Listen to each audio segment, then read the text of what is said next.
আসসালামু আলাইকুম ভাই। ওয়ালাইকুম আসসালাম। কেমন আছেন? জি আলহামদুলিল্লাহ। আসসালামু আলাইকুম ওয়া রাহমাতুল্লাহি ওয়া বারাকাতুহু। আজকের পর্বে আপনাদেরকে স্বাগতম জানাচ্ছি সৌদি আরব থেকে। আমি সোহেল রানা। আমি আজকে আপনাদের জন্য একটি শিক্ষণীয় ভিডিও আমি তৈরি করেছি, যে ভিডিওটি আপনাদের অনেকের জন্যই কাজে আসবে।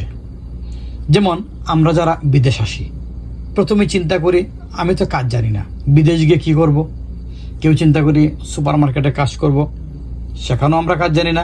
কেউ চিন্তা করি কফি শপে আমরা কাজ করব, আমরা সেখানেও কাজ জানি না। কেউ চিন্তা করি আমি গিয়ে ড্রাইভিং করব, দেখা যায় ড্রাইভিংটাও আমরা ভালোভাবে পারি না। আসলে আমরা যারা আসি অধিকাংশ লোকই কিন্তু আমরা কাজ না জেনে আসি, আসার পরে কিন্তু আমরা এখানে কাজগুলো শিখে থাকি।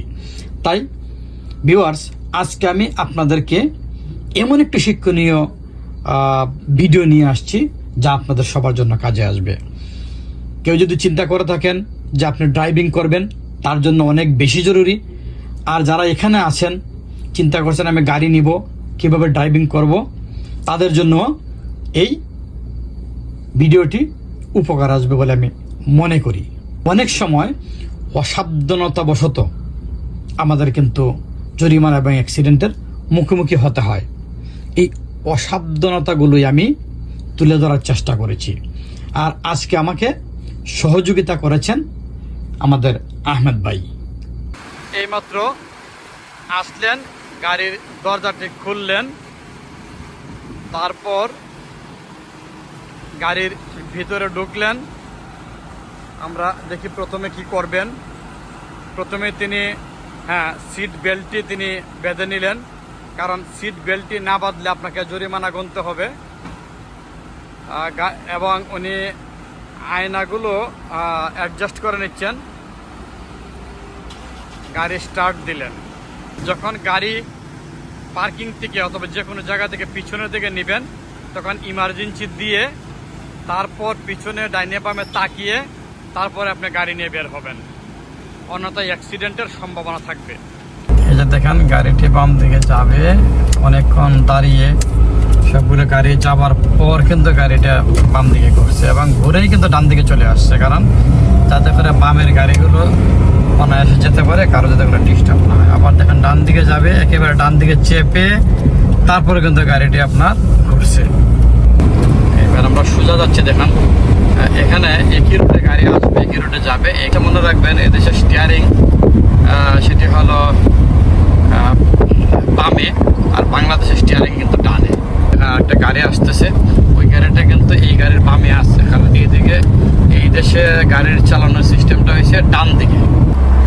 এখন আমি আপনাদেরকে ইউটার্নটা দেখাবো, কীভাবে ইউটার্নটা করবে। এই যে উনি দাঁড়াইলেন, কিছুক্ষণ অপেক্ষা করলেন, করার পরে এই দেখেন ইউটার্নটা আপনি কীভাবে করছেন। একেবারে বাম দিকে চাপতেন, কারণ উনি বাম দিকে ইউটার্ন করবেন। বাম দিকে চেপে একেবারে বাম দিকে উনি গাড়িটাকে ঘুরায় ফেলবেন। কিন্তু ঘোরানোর আগে উনি দেখতেছেন যে ওই পাশ থেকে যে গাড়িগুলো আসতেছে, এই গাড়িগুলা যখন চলে যাবে তখনই কিন্তু তিনি গাড়িটাকে ঘোরাবেন। এই যে আমাদের গাড়িটি এখন দেখছেন, এই যে গাড়িটি এখন বাম দিকে ঘুরবে, ঘোরার সাথে সাথেই কিন্তু ডান দিকে চলে যাবে, কারণ যাতে করে অন্য গাড়ির কোনো ডিস্টার্ব না হয়, তারা যেন বামে দিয়ে স্পিডে চলে যেতে পারে। রাস্তাটা দেখা যাচ্ছে না, যে কারণে উনি কিন্তু গাড়িটাকে স্লো করে তারপর উনি কিন্তু এই জায়গাটা পার করছেন। দর্শক দেখতে পাচ্ছেন, এই যে এটা হলো ইশারা, যাকে আমরা বলি সিগন্যাল। এই যে সিগন্যালটা রেড সিগন্যাল দেওয়া হয়েছে, যে কারণে সব গাড়ি এখানে কিন্তু থাইমা রয়েছে, অর্থাৎ প্রত্যেকটা গাড়ি এখানে কিন্তু আটক।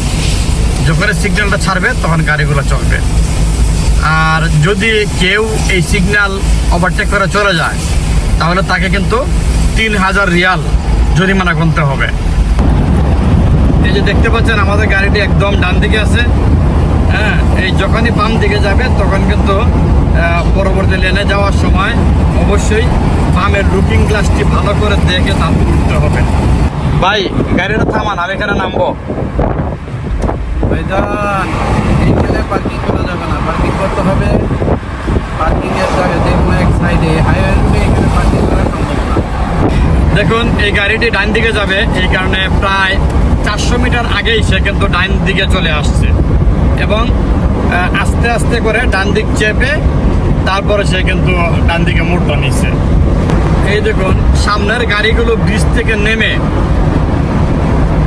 বাম দিক দিয়ে মেইন রোডে উঠবে, কিন্তু তারা কিন্তু ডাইরেক্ট বাম দিকে যাচ্ছে না, তারা একেবারে ডাইনের রুটটিকে ধরে তারপর আস্তে আস্তে ভালোভাবে বাম দিকে লুকিং গ্লাসটি দেখে তারপর বাম দিকে উঠতেছে, কারণ যাতে করে পিছন থেকে কোনো গাড়ি এসে তার সঙ্গে ধাক্কা না খায়।